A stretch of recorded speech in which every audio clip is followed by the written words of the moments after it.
우리가 매일 쓰는 컴퓨터, 그리고 인공지능, 그 시작점에 누가 있었을까요? 오늘은 한 천재의 눈부신 업적과 그를 파멸시킨 한 국가의 어두운 그림자, 그 비극적인 이야기 속으로 들어가 보겠습니다. 자, 그럼 바로 질문 하나 던져볼게요. 컴퓨터와 AI의 아버지 하면 누가 제일 먼저 떠오르세요? 아마 대부분 스티브 잡스나 빌 게이츠 같은 이름들을 생각하실 거예요. 맞아요. 정말 위대한 혁신가들이죠. 하지만 이 모든 것에 씨앗을 뿌린 그 최초의 상상력을 가졌던 사람은 따로 있었습니다. 놀랍게도 그 주인공은 바로 2차 세계대전을 끝내는 데 결정적인 역할을 한 전쟁 영웅이었습니다. 그런데 말이죠.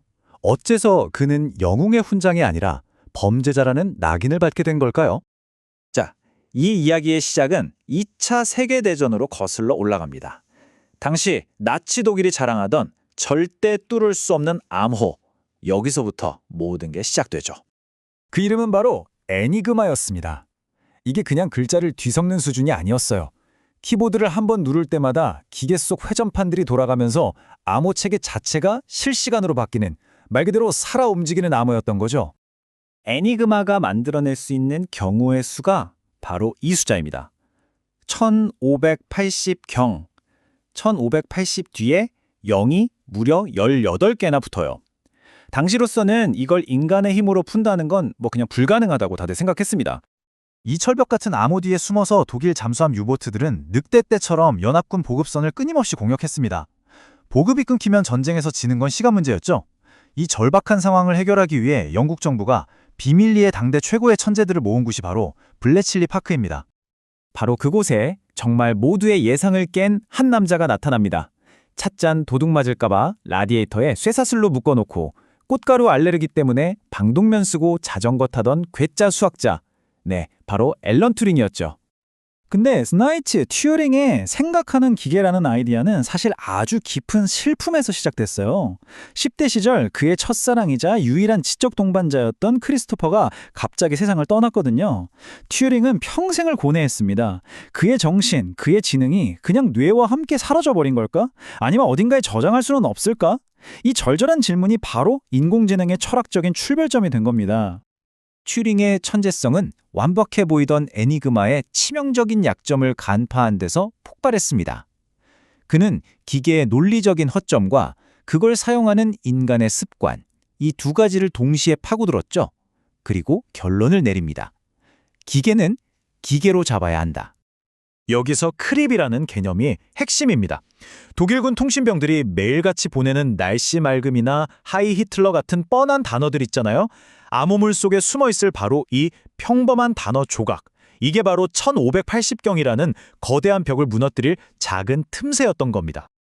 튜링은 이 크립을 단서로 수많은 조합들 중에서 논리적으로 말이 안 되는 것들을 기계적으로 걸러내는 거대한 장치를 설계합니다. 폴란드 암호학자들의 연구를 발전시킨 이 기계의 이름이 바로 봄브, 매일 바뀌는 애니그마의 설정값을 찾아내는 인류 최초의 검색 엔진이라고 할 수 있죠. 이 기계 덕분에 전쟁이 2년 넘게 단축됐고 1000만 명 이상의 목숨을 구했습니다. 정말 엄청나죠? 수백만 명의 생명을 구한 전쟁 영웅 튜링. 하지만 전쟁이 끝난 뒤 그를 기다리고 있던 건 영광이 아니라 완전히 다른 운명이었습니다. 1950년대 영국은 냉전의 공포와 아주 보수적인 사회 분위기가 지배하던 시대였습니다. 특히 동성애는 중대 외설행위라는 이름으로 처벌받는 중범죄였고 단속은 오히려 전쟁 전보다 더 심해졌죠.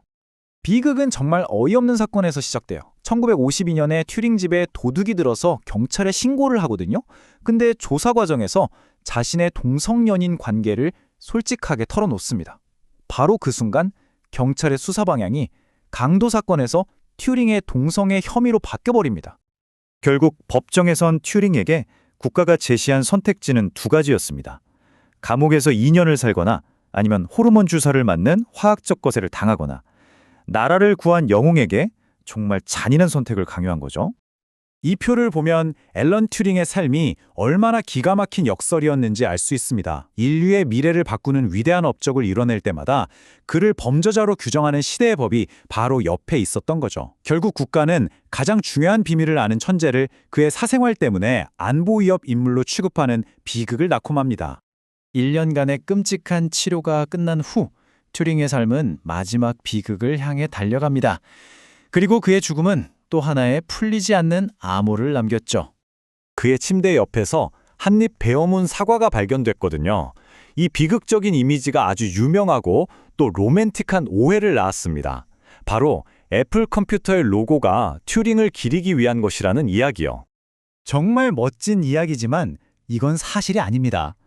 스티브 잡스도 그랬다면 정말 좋았을 텐데 사실이 아니다 라고 했다고 하죠. 로고 디자이너의 말에 따르면 그냥 사과가 체리처럼 보이지 않게 하려고 한입 베어물 모양을 넣었을 뿐이래요. 공식적인 사인은 자살로 결론 났지만 그의 죽음은 여전히 마지막 암호처럼 남아 있습니다.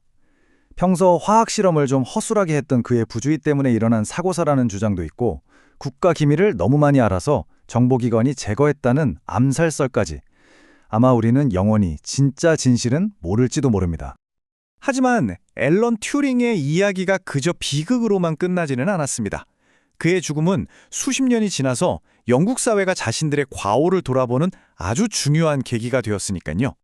수십 년에 걸쳐서 마침내 정의가 한 걸음씩 나아갑니다.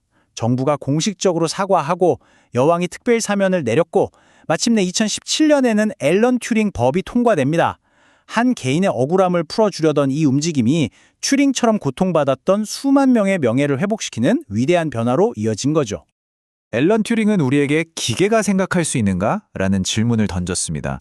하지만 그의 삶은 우리에게 이렇게 되묻는 것 같아요. 편견에 사로잡힌 인간은 과연 제대로 생각할 수 있는가? 결국 한 천재를 죽음으로 몰아넣은 건 독이 든 사과가 아니라 다름을 인정하지 못했던 우리 사회의 오만과 편견이었을지도 모릅니다.